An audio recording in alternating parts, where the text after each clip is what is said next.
നമസ്കാരം. അപ്പോ ഹേമ കമ്മിറ്റി വന്ന് പേടിപ്പിച്ചപ്പോൾ വലിയ താരസംഘടനയായ അമ്മ പൂട്ടിപ്പോയി എന്ന് പറഞ്ഞ ഒത്തിരി മീഡിയകളിൽ തരംഗമാവുന്ന ന്യൂസുമായി തല ഉയർത്തി വന്നിട്ടുണ്ട്.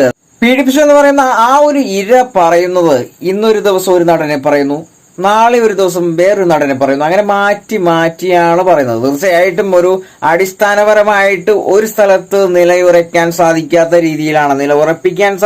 രീതിയിലാണ് ഓരോ വിവാദങ്ങളും അഴിച്ചുവിടുന്നു.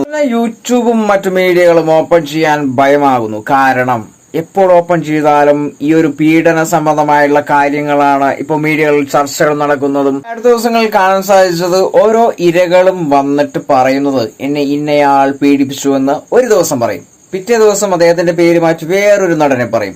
അങ്ങനെ ഒരു കൃത്യമല്ലാത്ത രീതിയിലുള്ള സംഭാഷണവും ചൂണ്ടിക്കാണിക്കലുകളുമാണ് നമ്മൾ പ്രേക്ഷകർ കണ്ടുകൊണ്ടിരിക്കുന്നത്. തീർച്ചയായിട്ടും പ്രേക്ഷകരെ വിഡ്ഢികളാക്കുന്നത്